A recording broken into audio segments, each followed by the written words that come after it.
Hi there. Thank you very much for playing The Beginner's Guide. My name is Davey Reedon. I wrote the Stanley Parable, and while that game tells a pretty absurd story, today I'm going to tell you about a series of events that happened between 2008 and 2011. We're going to look at the games made by a friend of mine named Coda. Now, these games mean a lot to me. I met Coda in early 2009 at a time when I was really struggling with some personal stuff, and his work pointed me in a very powerful direction. I found it to be a good reference point for the kinds of creative works that I wanted to make. So just to start you off, this is, I think, the first game he ever made. It's a level for Counter-Strike. You can walk around here, by the way. And mostly it's just Coda learning the basics of building a 3D environment. But what I like is that even though he starts from the simple aesthetic of a desert town, he then scatters these colorful abstract blobs and impossible floating crates around the level. And of course, it destroys the illusion that this actually is a desert town, and instead this level becomes a kind of calling card from its creator. It's like a reminder that this video game was constructed by a real person. And it kind of makes you wonder, what was going through his head as he was building this? This is what I like about all of Coda's games.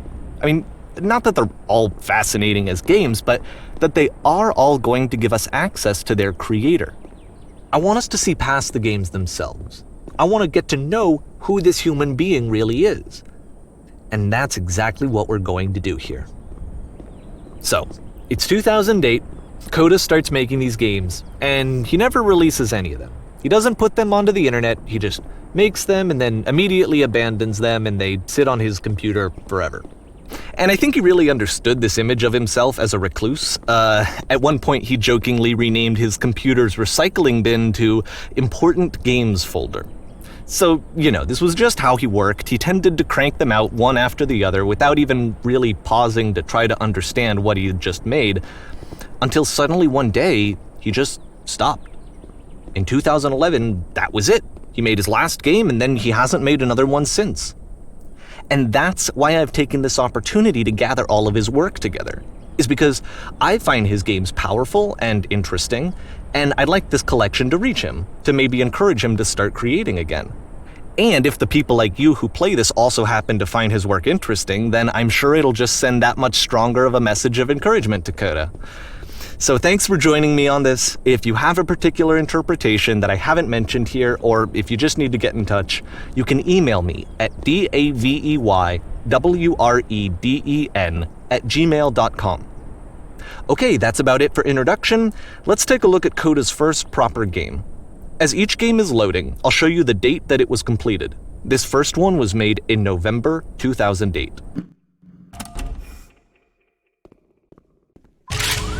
Warning. Whisper machine active. Shift destruction imminent. This game is called Escape from Whisper, and it's one of the more generic games you'll see from Coda.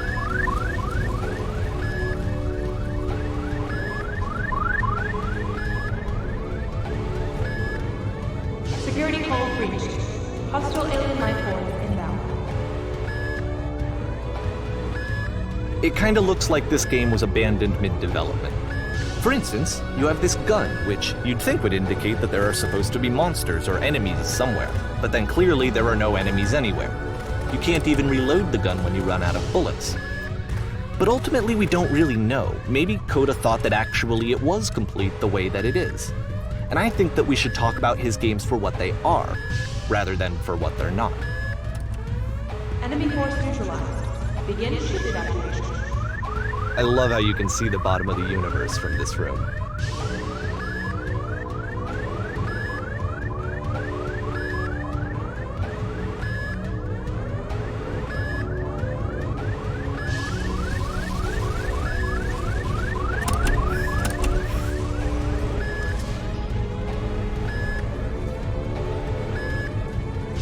Apparently this space station has a labyrinth on it. Sure, I don't know. There's really no reason for it that I've ever been able to discern, so in the interest of time, I'm just gonna skip you on past it.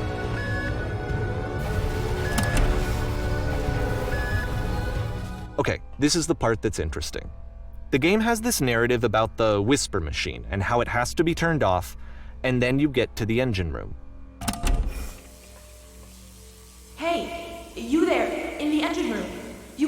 all. That beam is powering the whisper machine. We could disrupt it by introducing a great enough heat signature. If your body could stop the beam. It's so much to ask, but for all of our lives, would you do it?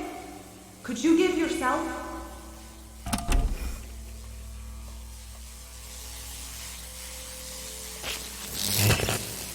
Let me pause here for a second. What you just experienced, stepping into the beam and then dying, is probably what Coda had initially intended when he was developing this level. But when he first compiles and plays it, something goes wrong. There's a bug somewhere. And this is what happens instead.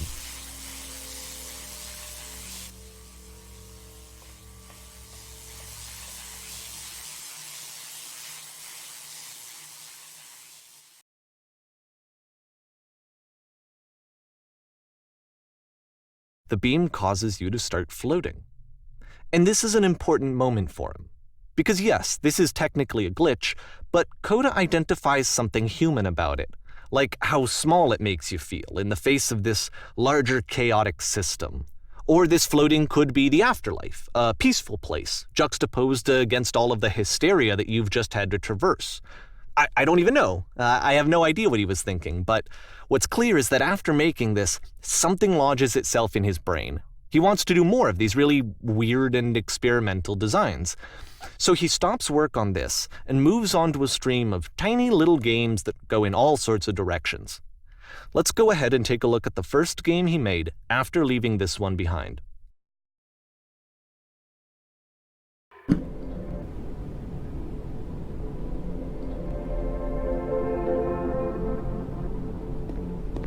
Yep, in this game you can only walk backwards.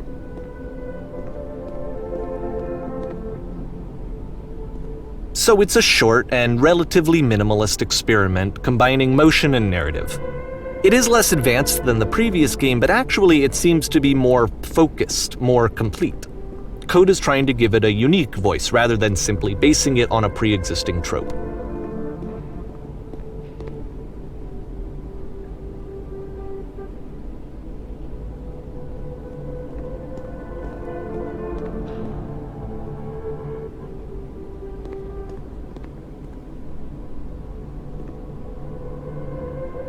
It's a short little thought, it says what it wants to say, and then it ends. Didn't need anything more than that. Which to me is why it works, because it gets out quick. Okay, next one.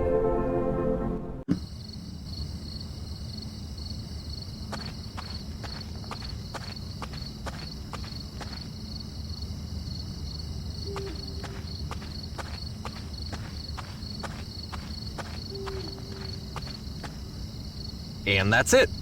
Okay, the meaning of this game won't be clear just yet. Please be patient with me for a few more games, and I promise you'll see what makes it interesting.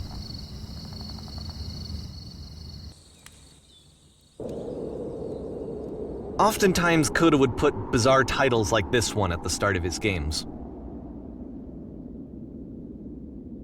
I wish I'd known him at the time that he was making these early games.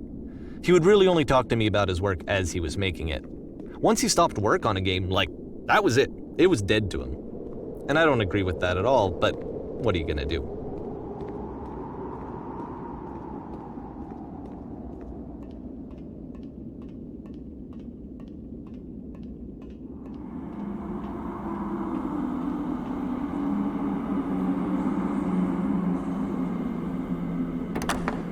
Once you've been slowed to an absolute crawl, the door at the top of the stairs opens. So why, if Coda's not showing these games to anyone, why bother opening the door at all? Well, to show you, I'm modifying the game here so that when you press enter, it'll bring you back up to full speed so you can enter the door for yourself.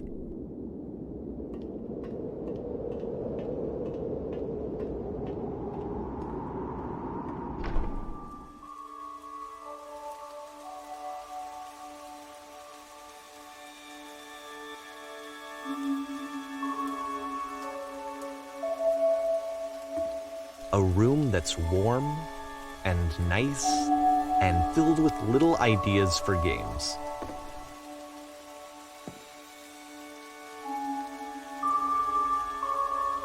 Coda would often tell me that he didn't mind if people thought of him as cold or distant.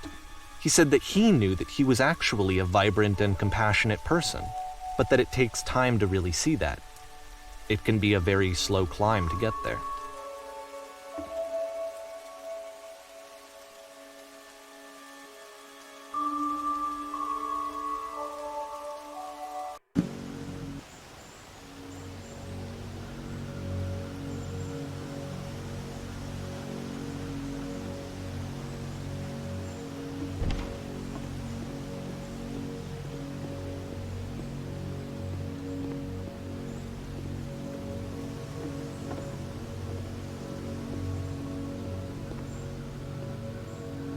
Well, this is new for Coda. It's an actual puzzle. Go ahead and see if you can solve it.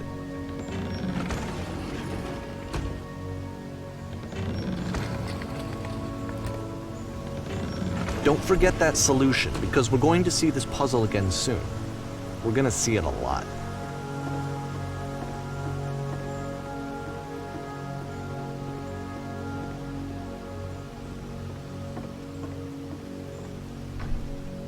So that seems to be it, right? You walk down a corridor, you solve a puzzle, you get to the end. Simple enough. All right, now I'm going to modify the game again so that when you press enter, it'll remove all of the walls from this room.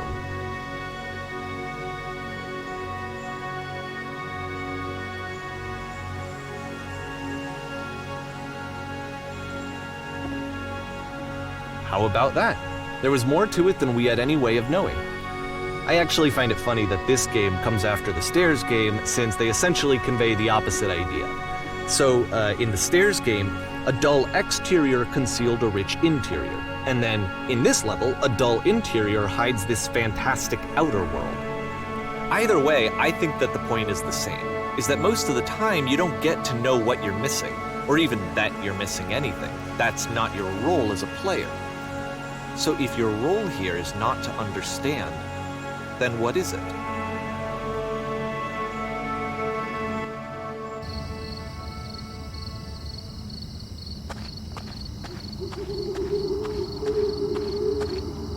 Aha! So, this, combined with the entering game from earlier, tells us that Coda believes his games are connected somehow. It could even be that the Stairs game and the puzzle game are literally connected in between this and the entering game. There's a bigger picture that all of his games are meant to play a role in, some larger meaning that we won't be able to grasp until we've seen all of them. And once we have, we can step back and start to understand what exactly that bigger picture is.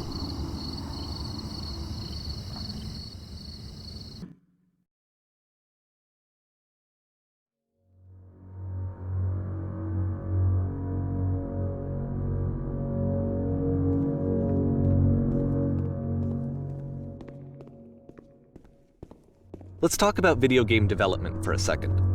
Every video game runs on what's called an engine, which determines what the game can and cannot do. So in other words, the engine is a set of tools for game development. To make all of these games, Coda is using an engine called Source. Like all engines, Source has certain things that it does well, and it has certain things that it does poorly. One of the things that it does very well is boxy linear corridors. That's why so many of Coda's games are set in these large, flat, empty rooms, is just because he's working with what the engine does well. The tools available to the creator shape what kinds of creative work they're going to end up making. You might consider paying attention to the architecture in Coda's games to notice how they seem to stem from an engine that's very good at producing linear, boxy corridors.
This prison, funny enough, in Coda's original design, the doors stayed shut for a full hour before letting you go. If you don't mind, I think we're gonna skip that.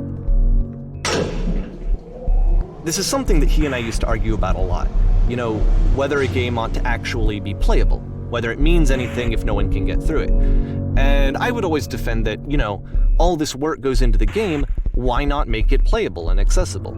And so we just got into heated arguments over it, and there was one time that after one of these conversations, he went home, and a day or two later, he sent me a zip file entitled Playable Games that was full of hundreds of individual games, each of which was just an empty box that you walked around in and nothing else. Believe me, I played every single one of those just to find out if there was like a gag hidden somewhere. There wasn't.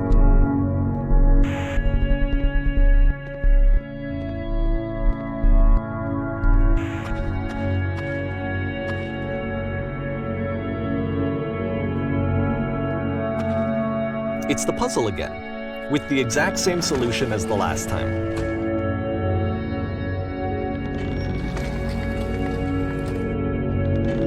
There's still no clear indication of what makes this puzzle so special that Coda is going to return to it over and over. But I promise I'll share with you my interpretation very shortly.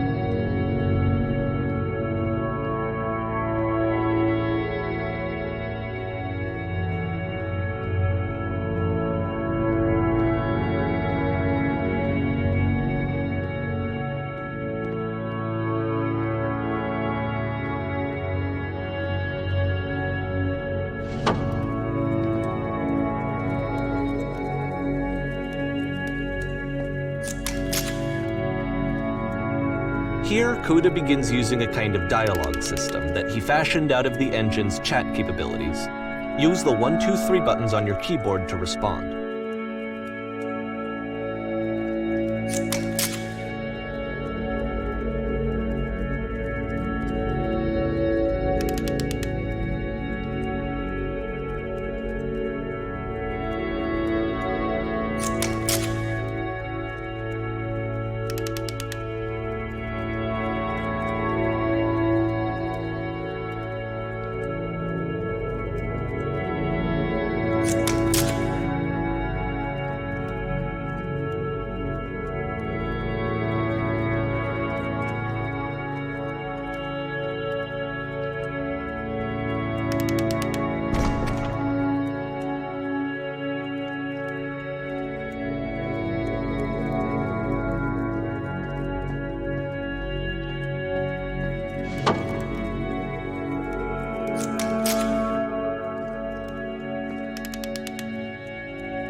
And so we make one last descent down to the final floor of the level.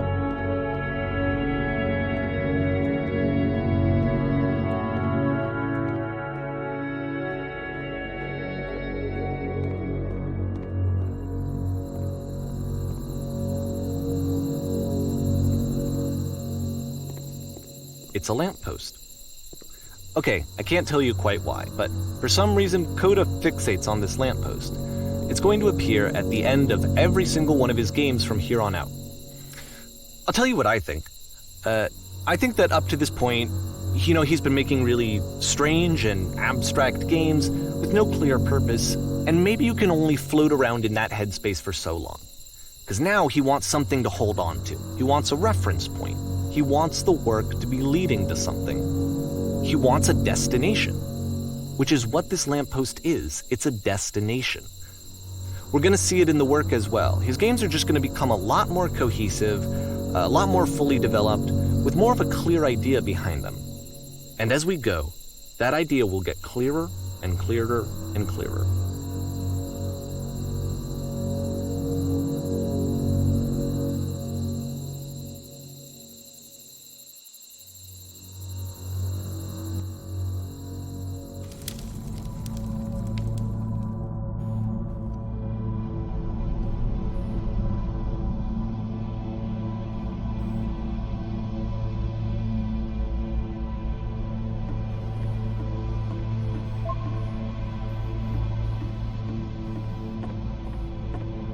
So first off, I'm sure you can deduce this, but this game is not connected to the internet. All of the notes that you're gonna see have been written by Coda. This was actually the first game of his that I ever played. This was shortly after I met him at a weekend game jam in Sacramento, where I grew up. I saw him working on this very level, and it was just so different from anything that anyone else was doing. So right away I was like, I have to be friends with this person. In retrospect, I think I was probably a bit too pushy, trying to get his attention. I was over-enthusiastic. But he was very gracious about it and very patient with me. And I cooled off eventually.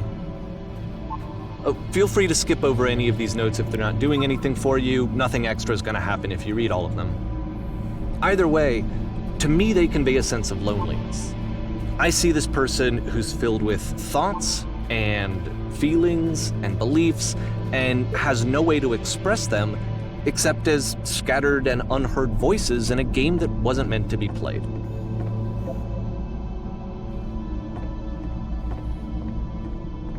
But it's ironic, isn't it, that in playing this game and seeing how alone Coda often felt, that we get to know him better and actually kind of connect with him. And I have to be honest with you, this idea is really seductive to me. That I could just play someone's game and see the voices in their head and get to know them better and have to do less of the messy in-person socializing. I could just get to know you through your work. I think this is why I always liked Coda's games so much, is because it felt like they let me have that connection. I felt as though he was inviting me personally into his world. And then I feel less lonely too.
At the end of this level, we're going to see the puzzle again. And here, I'll tell you what I think the puzzle means. Each of these games represents an idea that was on Coda's mind at the time that he was making it. And the puzzle is a way of closing the door on a previous chapter of his life before moving on to the next one.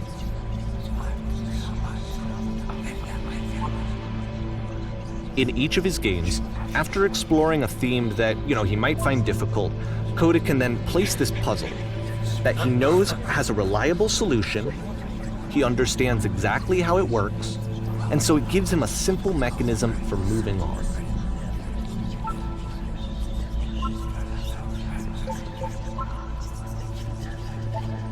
And because there's this dark area between the doors, a space between spaces, before you move on, you get to pause. Just for a moment, a few seconds to reflect on and let go of the events that led you here. To step back and connect the pieces together. To grasp at that elusive bigger picture.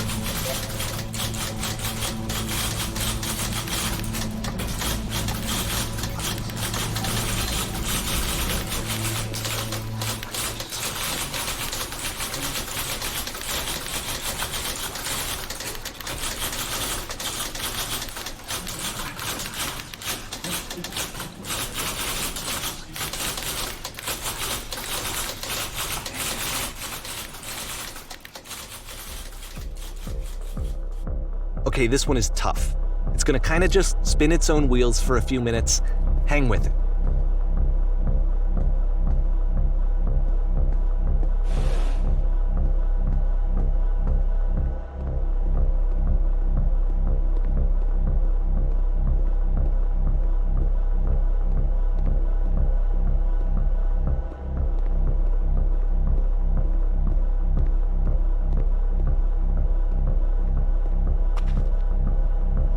See, like, this is it, the whole game, and there's nothing that's particularly interesting about it. You just walk to the end of a hallway.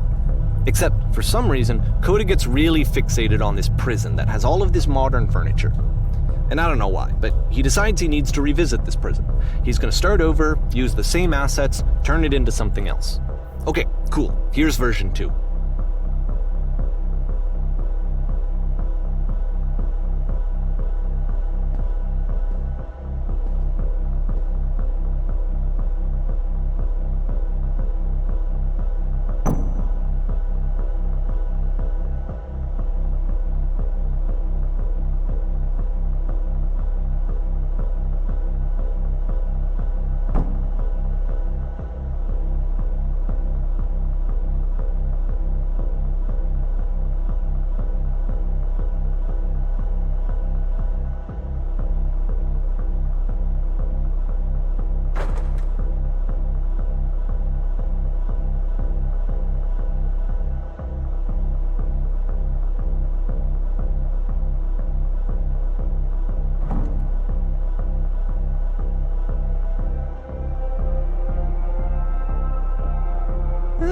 There's a bit more to this one, but still it's not really communicating anything. It's kind of just weird for weirdness' sake.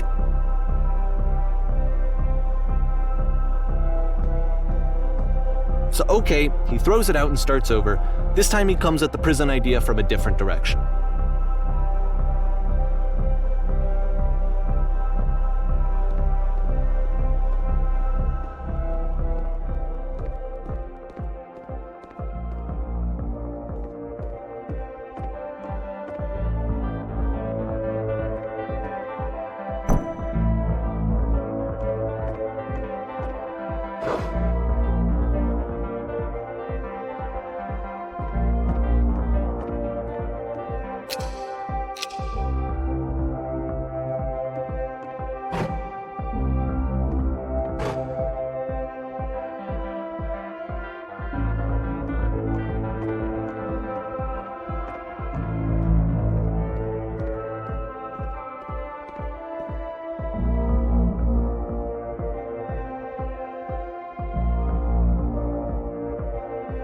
And of course, now the table is gone and you can't begin the chain of events to escape. Here's a version where there are no bars, but you can't actually get to the well. And then a version where the inside of the prison is the outside and the outside is the inside. Let me just blink you real quick through a few more of these. I mean, he really unloaded on this prison idea. There's nearly a dozen of them. Personally, I think it's awful to watch this, to see a person basically unraveling through their work. And for what? Like, at what point do you just go, maybe there are game ideas other than this prison that I could be working on? But Coda doesn't have that voice telling you to stop, that particular mechanism of defense against yourself. Without it, you just spiral. And so he keeps going and going and going and going and going, and then he hits on something. And he likes it. And that's it. He's done. He stops making prisons. This is the very last version of the prison game that he created, and the reason I think it works is that the prison is not actually in it.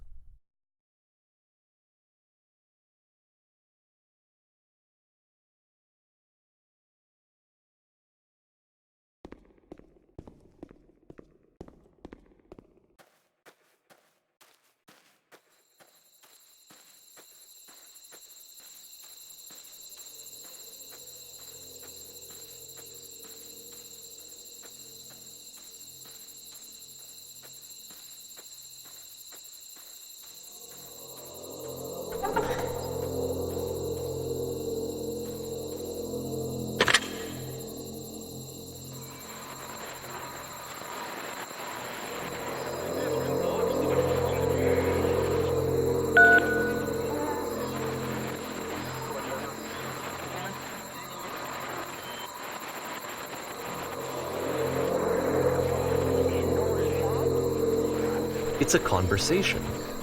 And so this is what Coda wants, is to be able to talk to someone, to share what's on his mind, and to get some good advice from someone who knows. But the irony is that even in this scenario, you're still talking to yourself.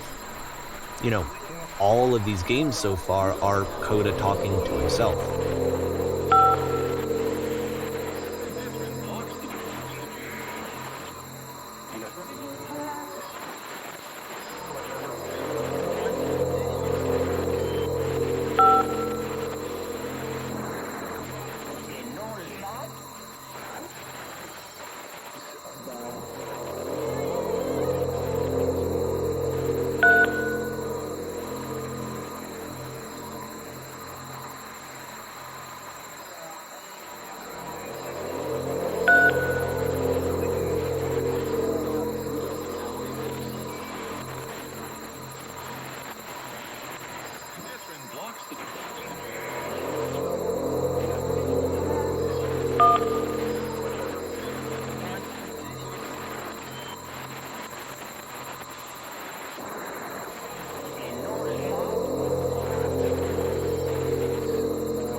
I can see why he considers this a fitting conclusion to the prison games.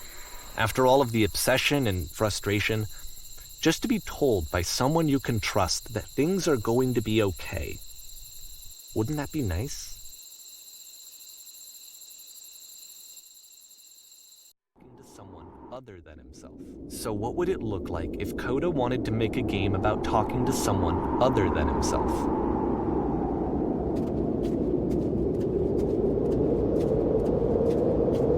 To me, this environment is meant to represent Coda's puzzle, with the two doors on either side and a dark transitional space between.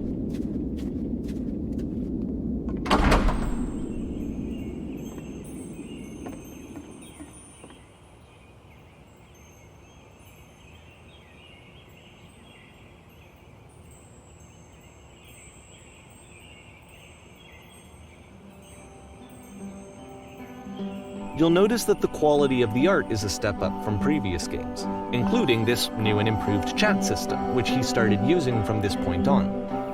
From here on out, he begins putting much more effort into the visual polish of his work, and this particular game took 2 months to create as a result.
After the intense set of prison games, this house cleaning level almost feels like cleansing.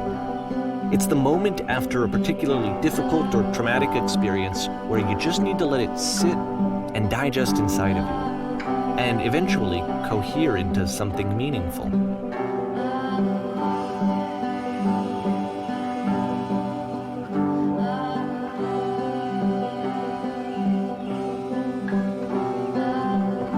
I know that Coda really liked this game.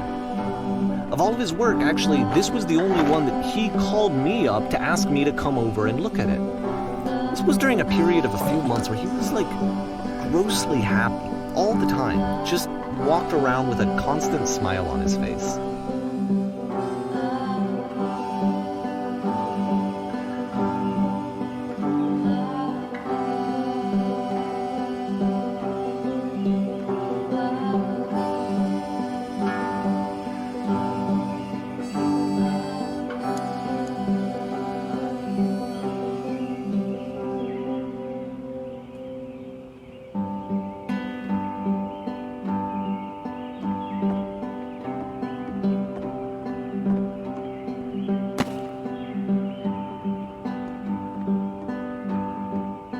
I'm glad he made this. I'm glad he found some peace.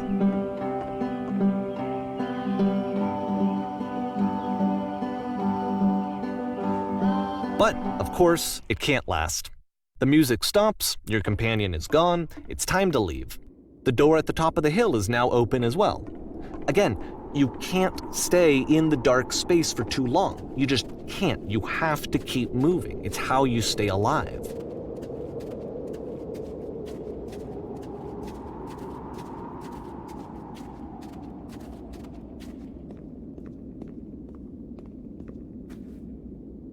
Which is the whole point of the puzzle doors, right?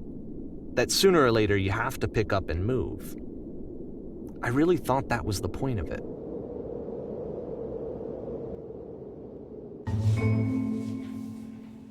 This one gets a bit goofy.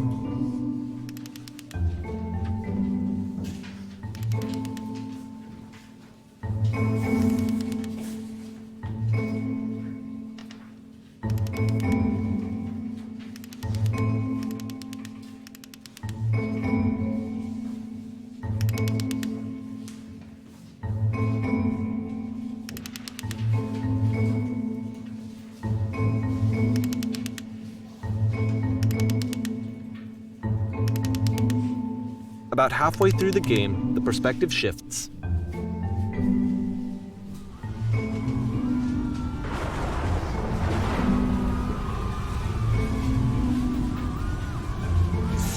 And you play as the teacher. And suddenly, you discover that your teacher is just as bigoted and afraid as you are.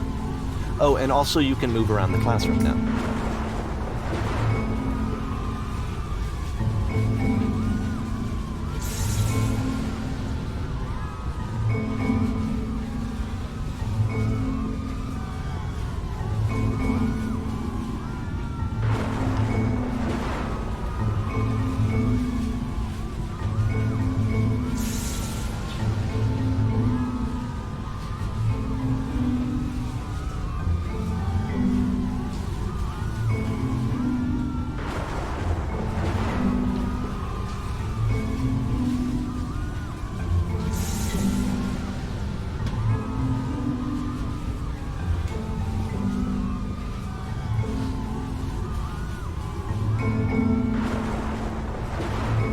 I fell pretty hard for this one.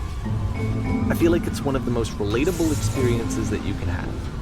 To assume that some other person is perfect and totally fulfilled in every way, and completely miss all of the little flaws that make them painfully human. I think about this game a lot these days.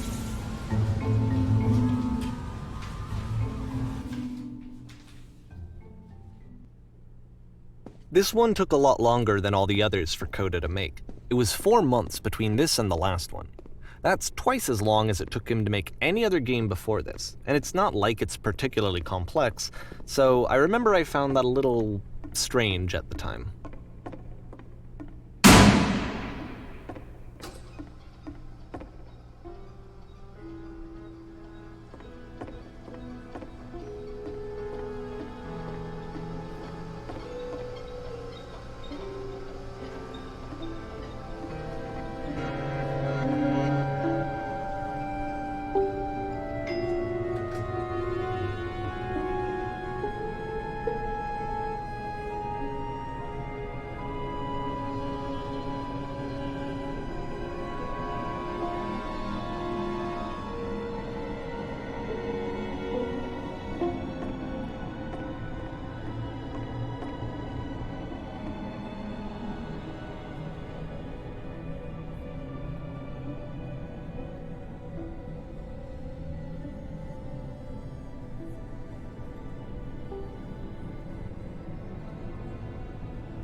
The game ends with this eerie premonition of what's going to happen next in Coda's life. The solution, social anxiety, to fears of having to perform and having to chase success, the answer for Coda is to withdraw, to hide himself away. Which is what leads to scenarios like the stairs that slowed you down several games ago, where it just becomes harder and harder to access Coda's inner landscape because he keeps retreating. He just keeps backing away from possible connections to anyone other than himself. And to be honest, I didn't consider it very healthy when I first played this game. You know, it looked to me like he was trying to justify the idea of just disconnecting yourself from the world. And that wasn't what I wanted for him or for his games. Because I feel like a lot of his games are inviting me to connect with this person, to bring him closer. But what can you do? After this, Coda went off and took another 5 months to make a new game.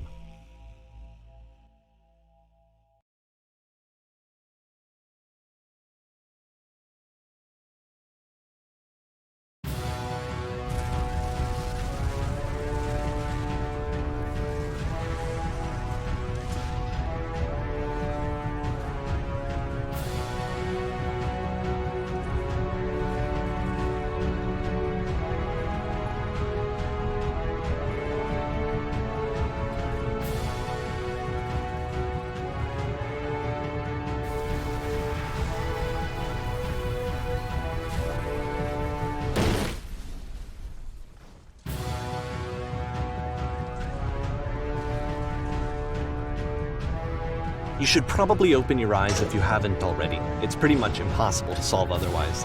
And there is a solution, by the way.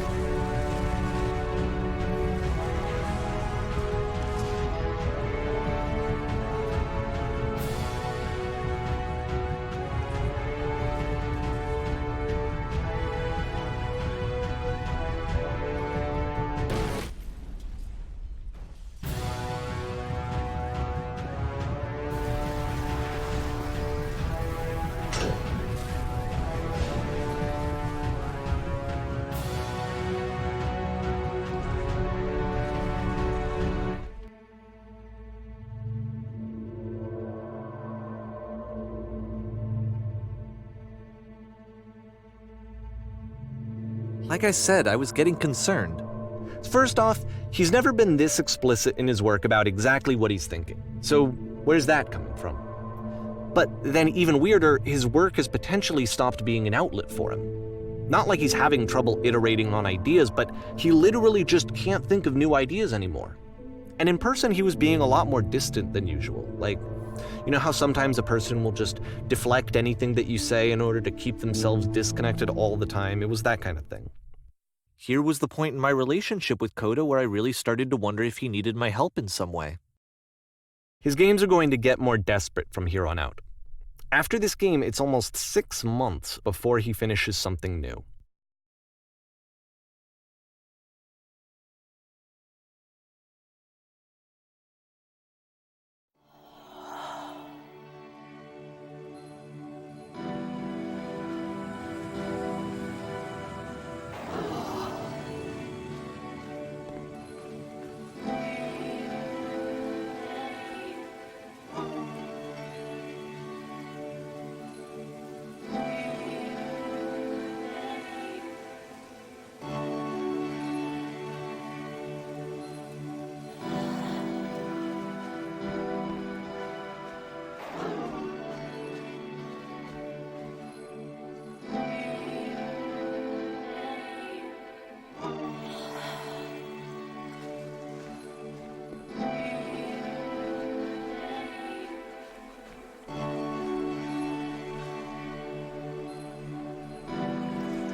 If the last game featured Coda talking explicitly about his creative frustrations, this one turns it up to 11.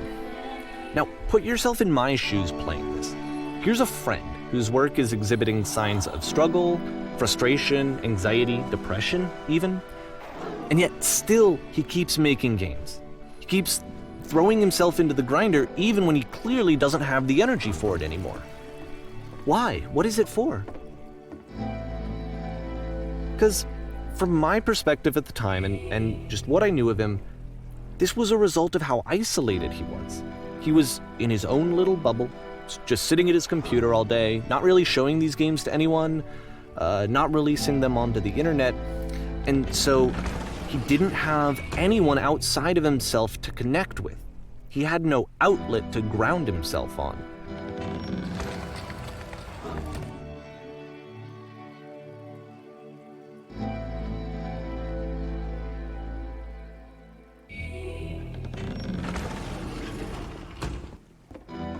You can't talk yourself out of loneliness. It doesn't work that way. You can't be the one writing both the questions and the answers. Then there's no movement. Then there's no circulation.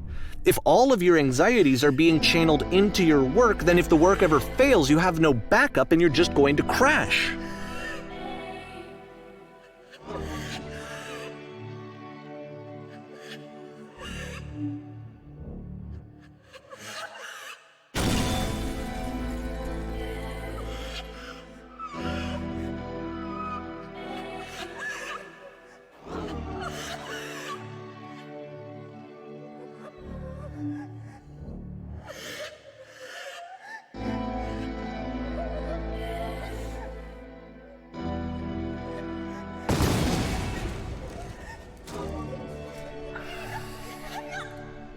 Seeing this game at the time that he made it, it looked really unhealthy to me. I was watching him do this to himself, and I hated it. I hated seeing him so trapped. It's like, video games are not worth this amount of suffering. This is someone I really cared about, and I used to get so much joy out of seeing him create. For him to suddenly become angry and frustrated like this, it was the worst thing for me.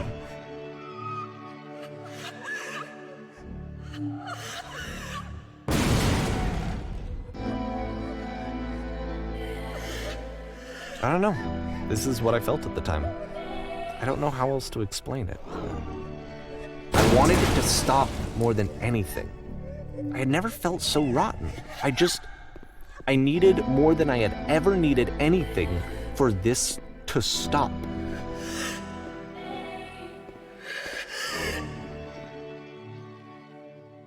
But it didn't stop. After finishing this one, Coda takes another 7 months and comes up with a new game.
And of course, it's the machine.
So now the work is becoming self-destructive. And I'll tell you, at the time that I first played this game, shortly after he made it, here's what I'm thinking to myself. I'm thinking that code is stuck in his own head, and that it's having a very negative effect on him, and that all he needs to do is just start showing his work to people, to get some actual feedback on his games. It might get him out of isolation. And so, as I'm thinking this, I realize that I could be the one to initiate it. Because it would never occur to Coda to start actively soliciting feedback, so what if I did it for him? If he could see the difference it would make to have more actual conversations with other human beings, would that bring him out of his mental spiral? Would it give him confidence in himself? Would it bring meaning back into his work?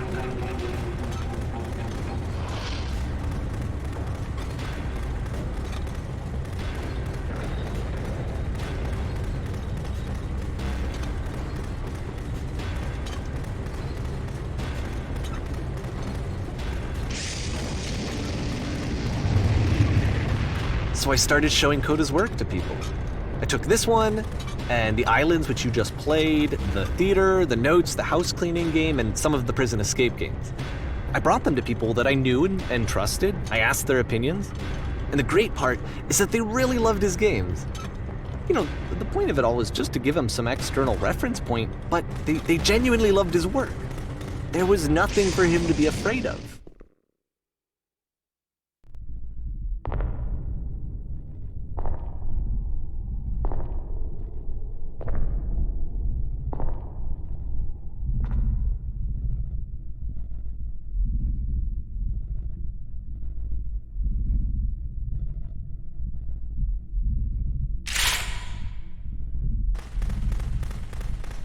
Can you see why I felt like this was the right thing to do? Because it's the thing that I always feel like I need, to be told that my work is good, that I am good. When someone really connects with a thing that I've made, when they see themselves purely in my work, there's nothing that feels better. And I got to give that very same feeling to my friend. I did something, I really felt like I'd done something good, like I was a good person. I felt like there was a friend who was in trouble and was unhappy and maybe didn't like themselves, and I could fix it. If I could give him this gift, maybe I could fix the problem. When they told me how much they enjoyed his games, it was the best feeling. It was the absolute best feeling. It made me feel so happy, so beautifully, beautifully happy.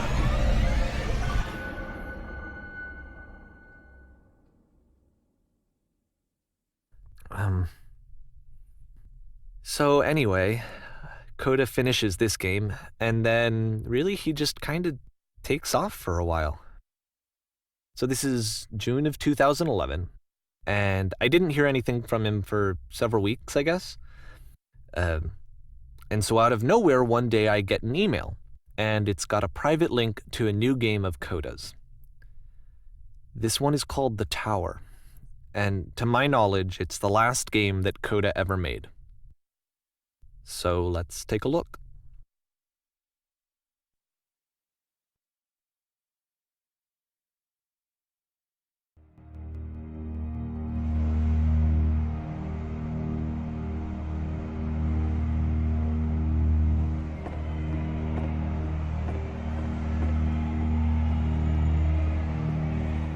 And this is where I have trouble saying anything meaningful about Coda's work. Because more than anything else, the tower just feels distant. It feels like it's trying to distance itself from the world. It's a very cold game.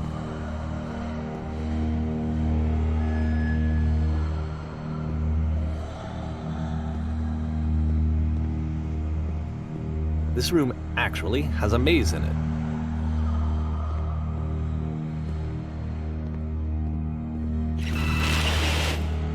Except that all the walls of the maze are invisible. And then every time you touch one of the walls, there's this awful flashing and noise, so the experience is really miserable. The game goes beyond not being meant to be played, it actually seems to despise the player for trying to play it at all. But I do want to show you the rest of the levels, so when you're ready to continue, press enter and I'll put a bridge over the maze.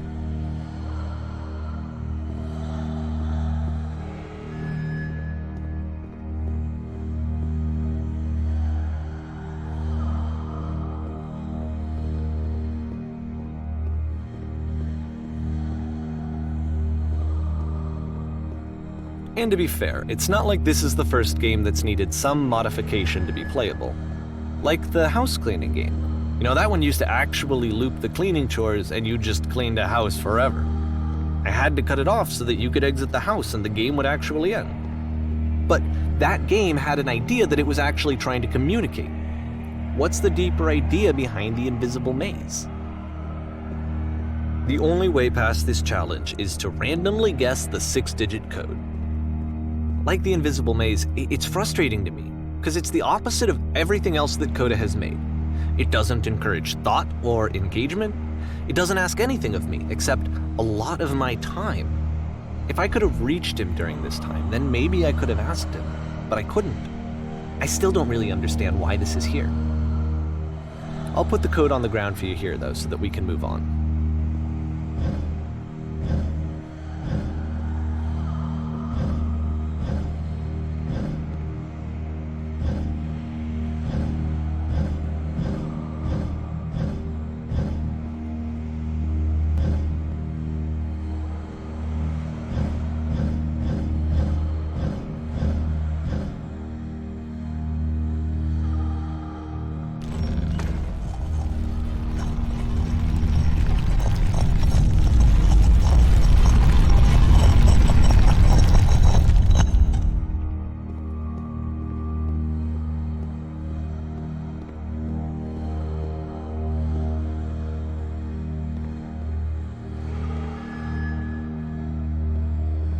The switch to open this door is actually on the other side of the door, meaning that it's literally impossible to solve from this side. So even if you somehow brute forced your way through the first 2 challenges and you got to this point, there's actually just no way to progress. And it's scary for me, the idea of Coda cutting himself off entirely, just saying, that's it, that's the end of the conversation, not giving me any way to fix the problem. I feel like a failure, I guess, when I can't fix the problem. But I can open this door for you, so let me do that. Was I a failure for not understanding this game? I don't know why I would be. It's not like everything needs to have a solution, but I feel it somehow.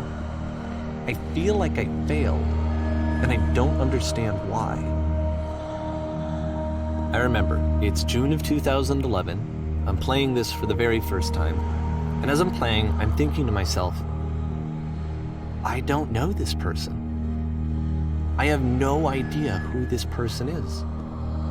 It wasn't the guy I knew, it wasn't my friend.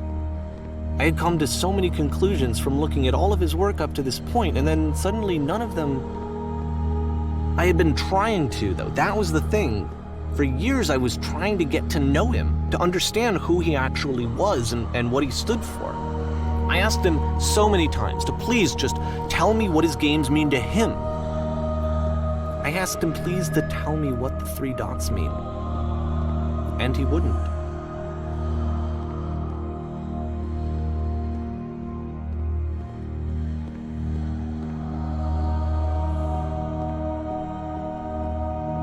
I just felt so strongly that if I could have connected with him, that if I could have somehow made his work my own, that I would finally be once and for all happy.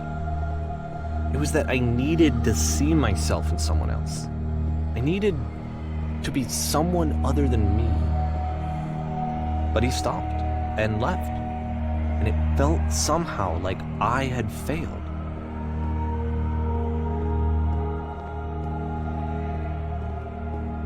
Where did I screw up?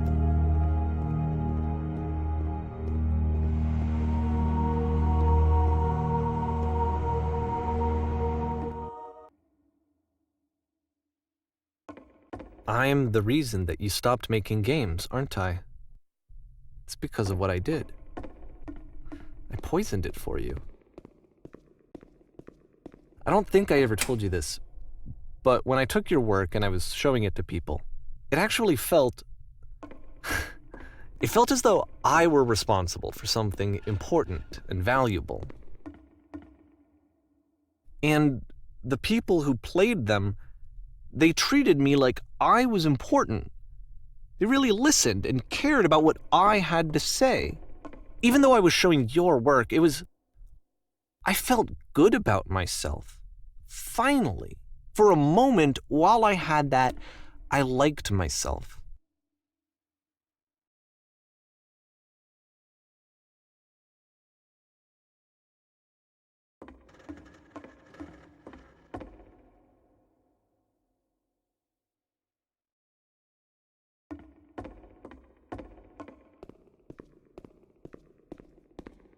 And then you stopped, and I didn't have anything left to show people. I just had to be with myself. And as soon as that happened, there was no feeling at all. Nothing. Less than nothing. What does that mean?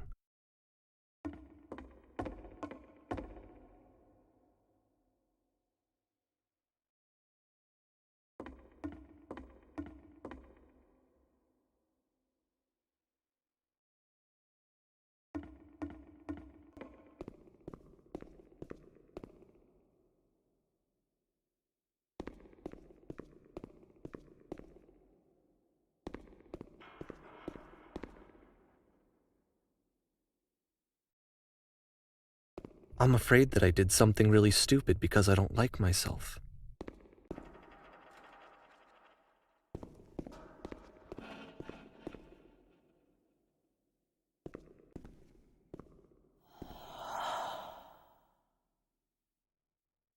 That's why I'm releasing this collection of your work, is because I haven't been able to find any other way to reach you. I've tried everything. And so a part of me has hope that if I put this compilation out into the world, and if I put my name on it, that maybe enough people will play it so that it'll find its way to you, so that I can tell you that I'm sorry. I know I screwed up. If I apologize to you truly and deeply, will you start making games again? Please, I need to feel okay with myself again. And I always felt okay as long as I had your work to see myself in. I mean, is something wrong with me? Because I know that I did an awful thing, and I'm doing it again right now. Like, I'm showing people your work, but I can't stop myself from doing it. That's how badly I need to feel something again, like I'm an addict. There has to be something wrong with me. Can I apologize? What if I tell you I was wrong? Will that work? Will that fix it? I don't know. I don't think it will, but there's nothing else that I can do. Just tell me what you want. I'm sorry. I'm sorry. Please, start making games again. Please help me. Please give me some of whatever it is that makes you complete. I want whatever that wholeness is that you just summoned out of nothing and you put into your work. You were complete in some way that I never was. And I want to know I want to know how to be a good person. I want to know how not to hate myself. Please. I'm fading, and all I want is to know that I'm going to be okay.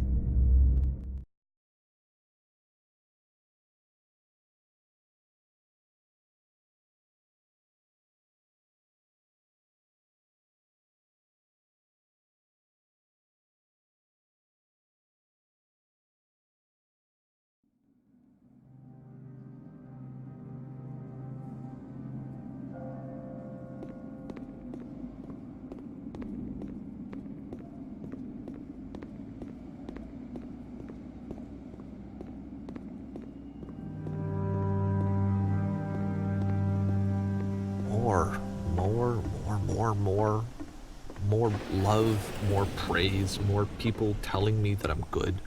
Always more. It's like a disease. Solution.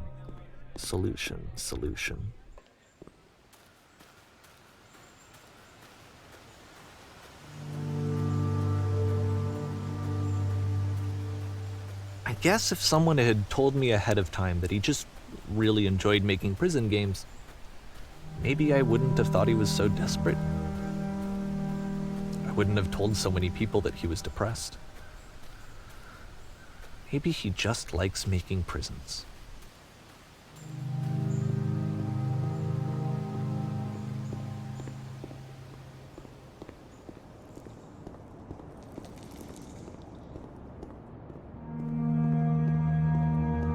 Even now, the disease is telling me to stop. Don't show people what a shitty person you are. They'll hate you.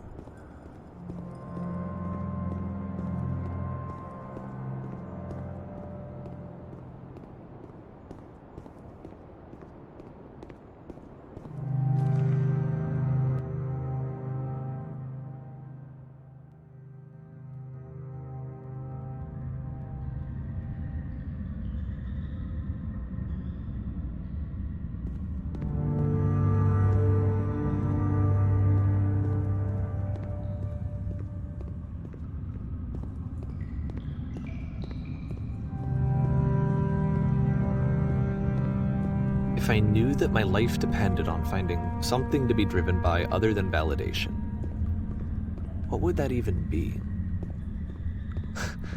It's strange, but the thought of not being driven by external validation is unthinkable. Like, I actually cannot conceive of what that would be like.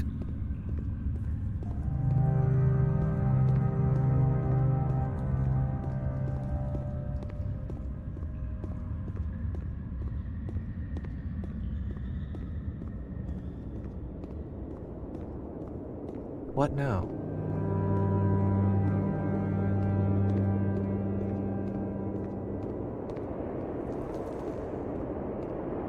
I think I need to go. And I'm sorry, because I know that I said that I would be here and I would walk you through this, but I'm starting to feel like I have a lot of work to do. I have a lot that I need to make up for, and so I'm just gonna... Okay.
Turn